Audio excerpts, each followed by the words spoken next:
Hi, everybody, and welcome to the Kidney Coach YouTube channel. I'm naturopathic Dr. Fiona Chin, co-founder of the Kidney Disease Solution and co-formulator and creator at Kygenesis. And I am joined again today by the amazing Jessianna Saville, who is the head of Kidney Nutritional Institute. She has a team of renal dietitians and other amazing practitioners, so mind coaches. What else have you got in there, Jess? You've got so many amazing people that I know most of them are renal dietitians. We just have dietitians, like awesome dietitians, and a mindset coach. But we know a lot of other people that maybe that's right outside of our organization. So that's probably why you think we have more. Probably connect you to them. So yeah, Jess heads up an amazing team of people that really just specialize in kidney disease and think outside the box when it comes to treating and working with kidney disease and gets amazing results. So Jess, thanks again for being on the podcast. I always appreciate your wisdom and knowledge and everything that you bring. Hello. Hello, I'm really happy to be here, and we have a great topic today.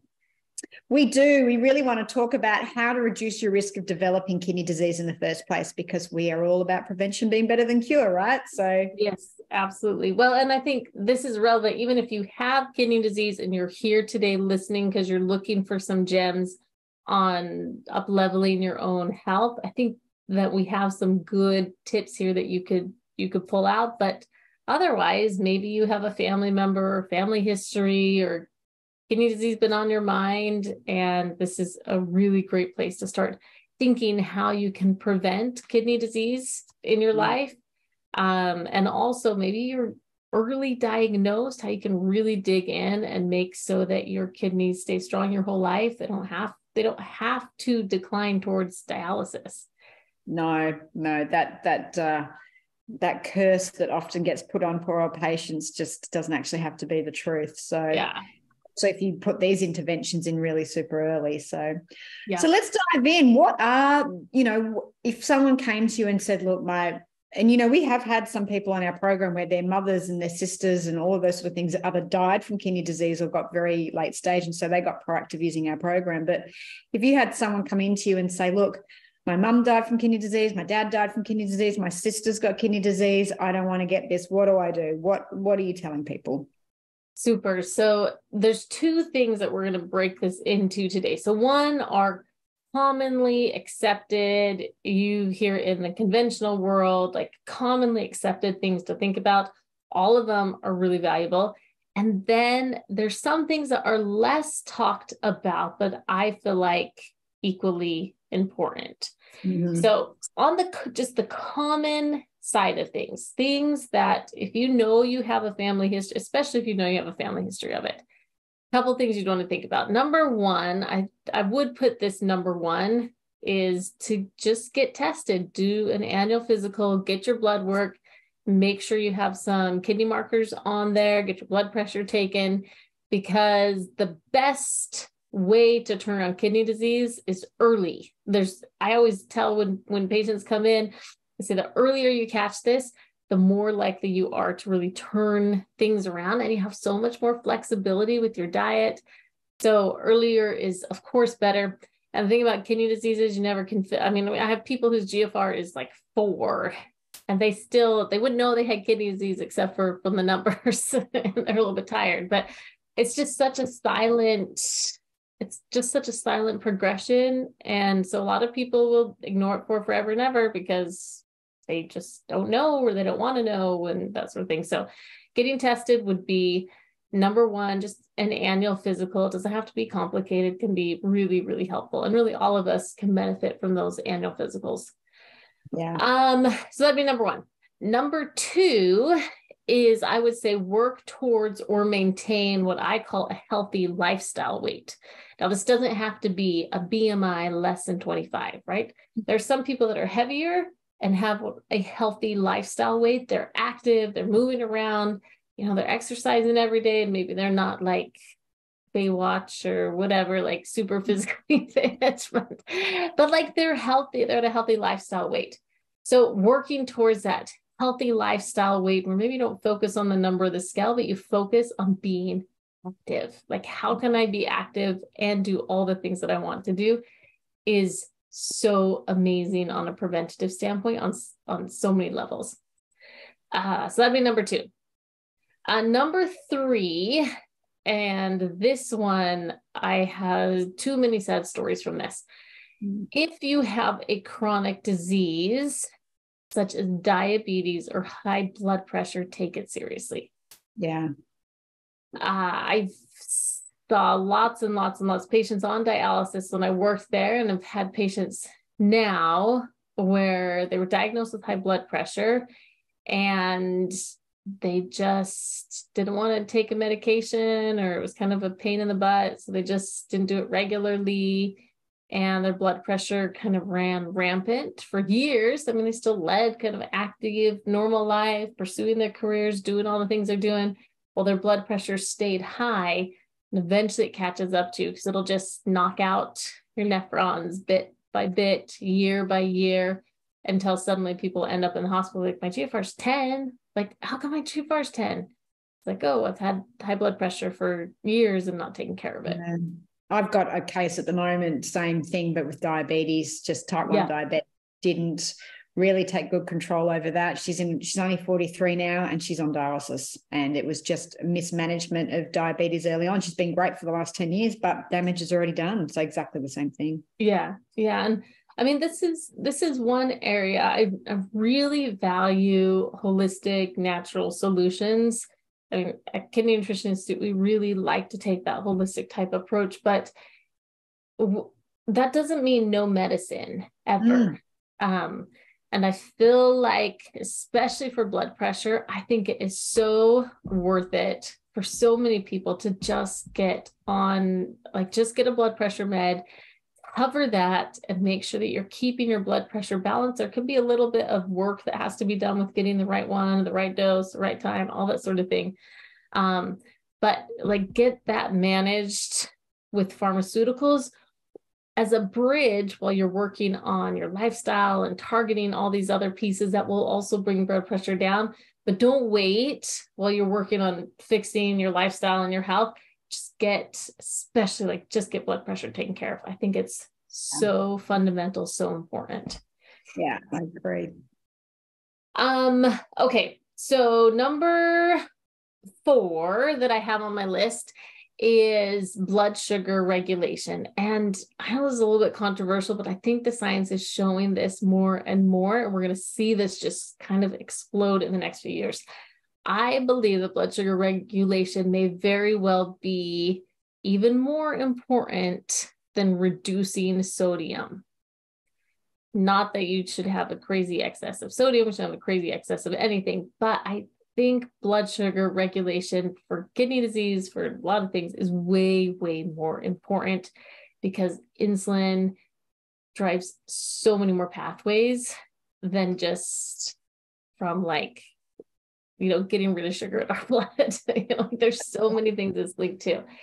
And, there's a lot of ways to do that, from just being mindful of reducing simple sugars in our diet, whole foods, more fiber, even those basic things. You don't have to be in ketosis all the time. You don't have to follow like a super, super low carb diet, but really being mindful of getting enough fiber and starting to reduce a lot of those complex processed carbohydrates, I think has enormous amount of benefits for all of us in so many ways.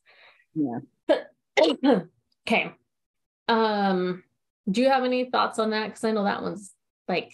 No, I agree with you. I think kidney disease is on the rise because blood sugar is out of control, and because our diets, we went through that low fat era and everything was high sugar. And I think we're seeing the wash out of that now turning up in kidney disease. So I completely agree with that. Yeah, absolutely.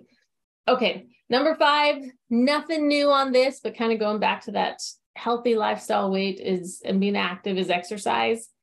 Yeah. I used to always tell my patients, sorry, I'm stuttering there. My patients is that exercise is actually the magic bullet everyone's looking for.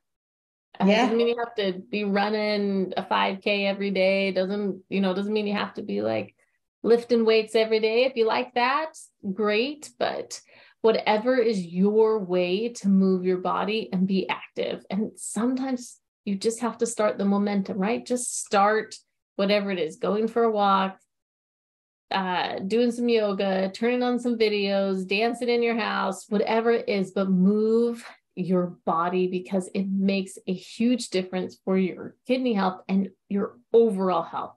And the more and more science that comes out on this, it shows like, hey, when you exercise, your gut microbiome gets better. Oh, and when you exercise, you preserve your brain and your memory. Oh, and when you exercise, your immune system is stronger. And when you exercise, it's just, our bodies are really meant to move. And so I think that's a core one. Yeah, totally agree. So, and if you don't like to exercise, then I feel like the goal is to find what you like to do that's active, because everyone can find something. Everyone can find something that they can like. There's too many beautiful things to do. And then the last one, which you shared with me, and maybe I'll have you expand on this a little bit, is the triple whammy. I think this is a really, really important one to be educated about, because sometimes you don't realize that you might have these three things prescribed or recommended, or you're taking, or doctor, no, you're doing one of them, but this is like guaranteed to throw you into acute kidney injury. So the triple whammy, you want to share what it is? Yeah, so the triple whammy is a combination of 3 drugs. So it's a diuretic. Yes. It is blood pressure med, being generally a ACE inhibitor, or it can be the angiotensins, and then the NSAIDs, the non-steroidal anti-inflammatories, and a very common combination of people. If you're arthritic, high blood pressure, and you've got some swollen joints and things like that, or they're using that. Very common. Those 3, I think the risk, I don't know what the percentage is, you might have it there, Jess, but the risk of acute kidney injury from taking those 3 puts you at very, very high risks of damaging your kidneys. Yeah, it is. What is the study I pulled up? There's tons of studies on this, and it's called the triple whammy, right?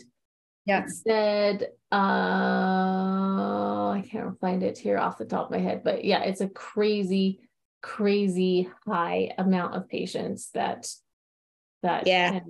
can cause that. So, I mean, and if you're not familiar with what those are, an NSAID is like ibuprofen. So if you're popping ibuprofen all the time because your knee hurts, I mean, ibuprofen's really tough on your kidneys. I have a lot of patients. I've had so many, at least one a month, that they come in and they say, they don't know what caused my kidney failure, but like I had knee surgery. I've been like taking ibuprofen every day for the last year.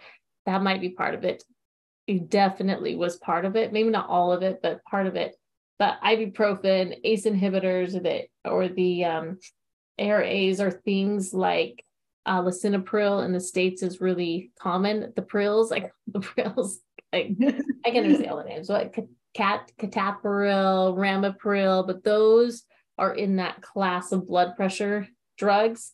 And then diuretics would be like if you're on like Lasix or warfarin, or the names that you might know. So if you're on those 3 drugs, it is a big problem for kidney disease. So definitely, if you have any risk, just get off of the NSAIDs, period. And then at least you take 1 or 2 out of the equation. Exactly. Yeah.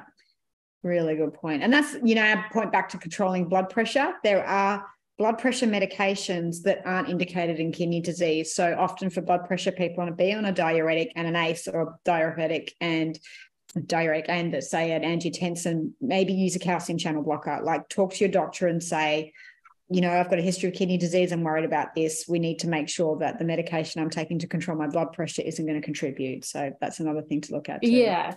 And there's nothing wrong with challenging the medication that's prescribed, because all of us as busy professionals, we're going through our day, and it's very possible, like you're just like, oh, okay, look at all the numbers, like, oh, okay, this is the right med, and you write it, and you're busy, right? So you don't think 100% all the way down to the root and be like, oh, they have a history of kidney disease. Like, it may just like have totally slipped your mind. Maybe it wasn't on the paperwork. Maybe you just didn't know, right?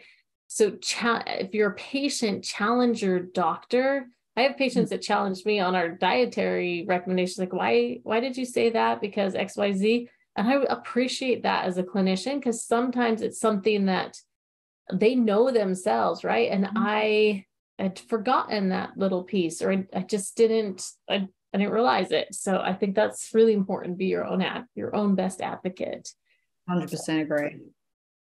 Okay, so those are like commonly accepted recommendations. Now we're going to go on to a few that are less thought about, but I would say when we get these idiopathic cases, or, you know, people coming in wondering why their kidney function is declining, I can almost always point to one of these as being one of the drivers. There's not always just one thing, but sometimes if like you can pull into the driver, it really helps you start setting up the right therapy.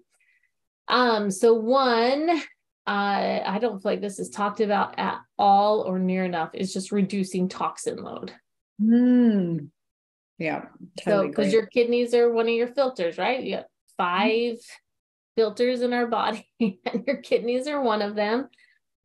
Sometimes we just think of our liver as the filter, but we have our skin, we got our gut, we have our kidneys, we have a lot of different things that are filtering in our body and helping, you know, make sure that we don't have a toxic overload, and your kidneys are one of those. So reducing toxin load, whether that's environmental, you know, making sure there's not mold in your house, or making sure that you're not using a lot of cleaning products that are toxic, you know, just being mindful of that type of environment, I think is really, really impactful. You know, looking at your food supply, are you washing your produce? Maybe at least eliminating, you know, regular like dirty dozen. And for some of those using organic, or if you're not using organic, just making sure you're washing them really, really well. You can get about, I think it's like 80, you can get 80% of the toxins off if you just wash your produce well, even if it's not organic. So you don't have to buy everything organic, but definitely wash it. Yeah. So that's one. And I do really, really, really, really strongly believe that's hugely important. The other thing that I'd say is that if you've had a lot of dental work and you got a lot of silver in your mouth, and you're like, man, like, why my kidney function going down? Go get to a holistic dentist and see if you can get this replaced, or at least explore it a little bit, because those heavy metals are really, really tough on the kidneys. Yeah. And we do, I've talked to a couple of dentists, some are like, oh no, they're totally safe. And I was like, I'm not sure I believe that. Yeah. But over time, you know, as you're chewing and your teeth are, you know, you're talking, your teeth are hitting each other, you do release some of those metals into your system, and it doesn't take a lot to make a difference. Yeah. Okay, this one, I like this one. I know you love this one, is supporting your microvascular system. So to me, when I think of our body, we have all the blood vessels. Like I can look at my wrist and I can see that there's like big blood vessels there, you know, but then we have all these little tiny blood vessels, you know, it's like a tree, like the big stalk, and then it branches off, and then it branches off. So those little tiny branches, those microvascular system, when you look at a kidney, they're so beautiful. And you to me, I'm always like, man, the kidney just looks like this beautiful, elegant, like delicate organ with all these blood vessels and all these, you know, things going on in there. And the microvascular system, those little tiny blood vessels, make a huge difference. Yeah. Things that you would have heard about, but we want to put this all in one clump. If you're smoking, reduce smoking, because that just kills your blood vessels. Yes, it's not just your lungs, it's your whole oxygenation supply. Don't just reduce stop smoking. There are ways. It's a super tough addiction, but many people have overcome it. Mm-hmm. Reducing excessive amounts of sodium, reducing excessive amounts of sugar, of course, exercise, a good alkaline diet. This is something that both of us share a lot about. You guys have it in your kidney disease solution program. You talk a lot about the alkalinizing vegetables. It's something we're super heavy on with our patients, is how to make the diet more alkaline. Mm-hmm. And then the other thing, which you'll be best to talk about, is, you know, leveraging some of those good herbals to support that microvascular system. Yeah, Dan Shan is probably my favorite and probably the most well-known herb for that. It's a Chinese, and it really does support the microcirculation through the kidneys. It also is antifibrotic. So when the damage that happens to those little blood, and that's what causes kidney damage, right? It's the little small microvessels that get damaged and they become fibrotic or hard.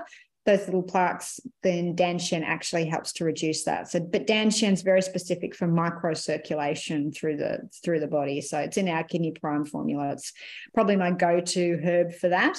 That's good at that. And gluten is interesting. I talked to Dr. Ellie Campbell just the other day, and she put out a podcast about it, but we were looking at certain genes. And if you've got it's at the HAPTO2 gene, and you've got 4 on there, and you've got gluten, which will drive and change your zonulin, and then gluten will go in and cause atherosclerotic plaques through the vascular system. So removing gluten, if you're not sure, that will definitely damage small blood circulation and microcirculation. I found that super fascinating. I didn't know that, especially if you've got certain gene markers. Yeah, no, that is really interesting. I just, that microvascularization system is really important. And I think if you're like, well, do I have problems with mine or not? I don't know. I like, again, like you can go back to your family history. If you're fit and you're like, I just want to stay fit my whole life and healthy and whatever. If you have family members who have had I always think about these really tender organs, and you can expound on that, but maybe you have families that have had like eye issues or gone blind early on, or that they had issues with their feet, or any sort of especially any major circulatory issues. That's a huge red flag that this would be an area you'd want to focus on. Yeah, it's a really good. Your hands are always cold, or no, very good point. So that whole circulatory system, and exercise is one of the best things I know to work the cardiovascular system. And then doing things like ice baths and saunas, all of those things at the extreme where the cardiovascular system really has to work hard. That is actually how the Wim Hof method's all about microcirculation and really training that so your circulatory system works properly. So ice baths and saunas can really help there too. Yes. I like saunas better than ice baths. You and me both. I'm not a big fan, but I have done a lot of Wim Hof and I know it helps. But yeah, an ice bath. Yeah. I think that another thing maybe less talked about is, starting to pin back into what type of kidney disease might be in your family history, if this is what you're working on. So if you have a family history of polycystic kidney disease, that's going to be all of these things are still relevant, but even beyond that is thinking about, oxalates and glucose, focusing on hydration. And we've done a couple of podcasts on that. I love in the polycystic kidney disease community for these people that we interact with, they're so proactive.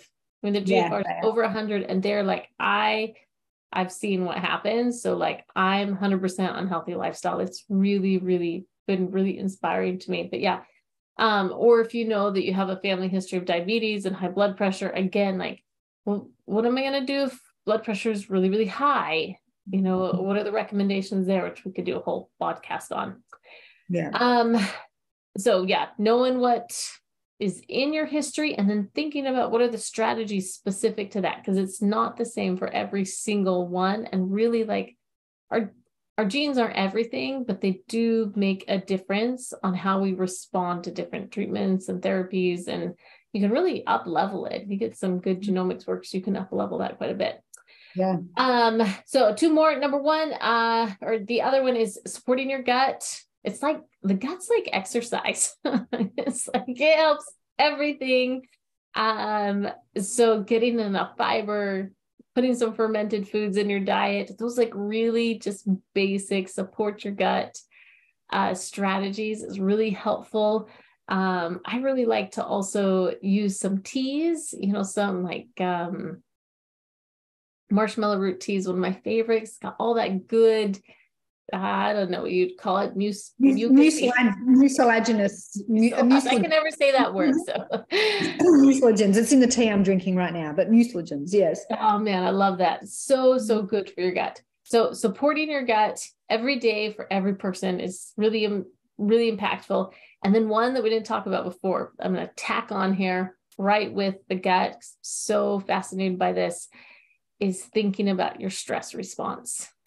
I'm so glad you said that, because I was like, we haven't spoken about that. That is definitely the other one, because that does affect the microvascular system too. We didn't talk about that. Cortisol and adrenaline, noradrenaline, that will totally change the way that the microvascular system is working. It's really huge. And I feel like, you know, from the school of hard knocks here, you know, if you're watching this, you're like, I'm going to prevent kidney disease. You're already someone who wants to be proactive.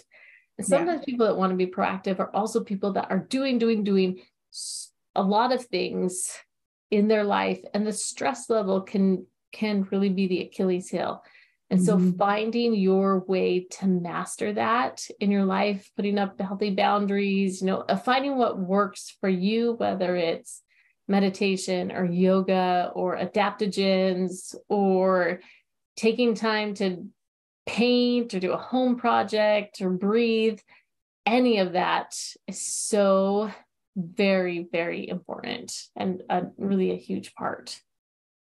Couldn't agree more with you there, Jessianna. That is, 100%. And often we see when we can get people better with kidney disease, the one thing that really makes a big difference is when we get their stress levels under control. It's like the gate.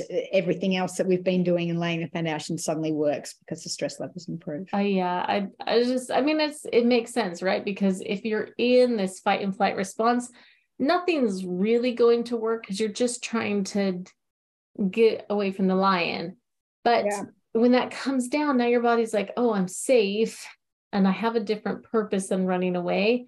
And so I'm going to heal, I'll regenerate, I'll, work on, getting back to where I was at before. So that has been a great lesson for me personally in my life. It's like, what do I do to really bring that peace in my life? And we're all going to have periods of stress. It just is part of being a human. As we have stress in our life, you can't avoid it in your life. You just never will.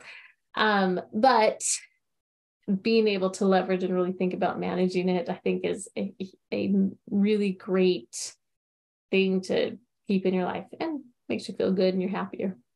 Yeah, exactly. Can't go wrong there. And that on flows to blood pressure and blood sugar and everything else that we've spoken about. It's right. It drives everything. Yeah. Blood pressure, blood sugar, it impacts your gut. I mean, like if exercise and supporting your gut is the secret sauce that fixes a million ills, stress is the one that drives a million ills. Like it just really creates a cascade of issues down the road.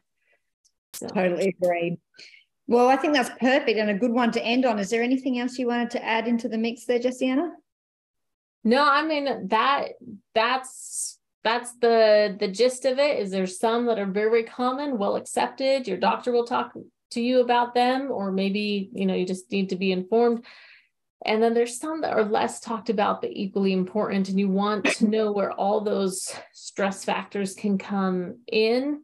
And when I say stress factors, not stress like we were talking about, but where all these different lifestyle factors can really impact our kidneys.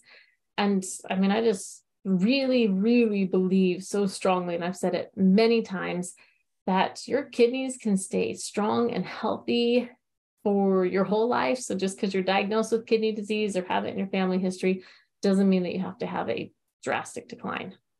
No, and I'll add one last thing. And we said right at the beginning, the first thing Jessianna said was to get tested. The biggest problem we have is that people often aren't flagged on their test results till they get to stage 3, 4, or 5. Mm-hmm. If you have a kidney function and an eGFR, and make sure you always get a copy of your labs, and your eGFR is 75 and under, the reference range is 90. They won't flag anything under 75, and I'm straight away looking and starting to support kidney function.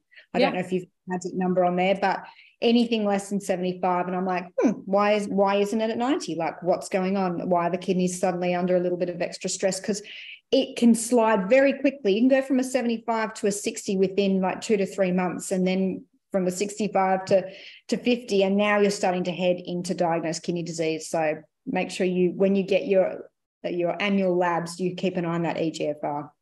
Yeah. And if your labs are only reporting, like you go get your labs and some labs will say, oh, like greater than 65 is normal. They don't even tell you the number above 65.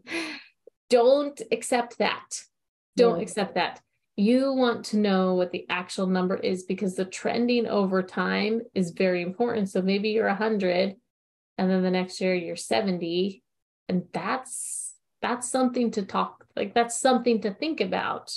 Because I really feel like our kidneys are so amazing. I think they're such a cool organ, but they really put up the help me flag before they die. Like, they put up the help me flag that there's something going on in the body. And it's cool because if you can pick up on that early on, you can really make some lifestyle changes without having like a drastic health decline.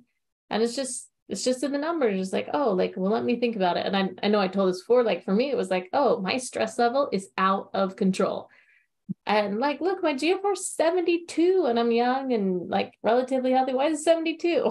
It's like, oh, I need to be very thoughtful about what's going on in my life right now and change. So I have to like hit rock bottom to know that I needed to make some changes. Yeah. So. I've spoken about this on other podcasts, and your kidneys aren't very symptomatic. So they're not, when you say put up the health flag, it's not like you suddenly have all these symptoms like maybe your liver does or your digestive system, but they are very good at flagging on tests. Yeah, so, that's a great way to put it. Yeah. Yeah. So those numbers, annual health check, you keep an eye and you track that EGR, just like Jessianna said. And again, do not accept anything over 65. You want a number. So yeah, just give a number, because it'll look normal and it could be declining for like a year and you wouldn't know if you're just getting that one over 65. Yeah. So. No, really good point, Jess. Thanks for pointing that out.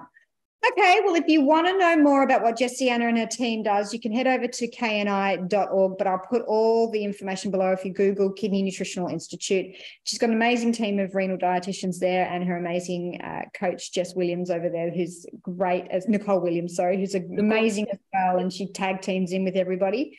If you want to know more about what we do, head to www.kidneycoach.com. Remember to hit subscribe and like, because you'll get notified anytime we put up a whole pile of new videos.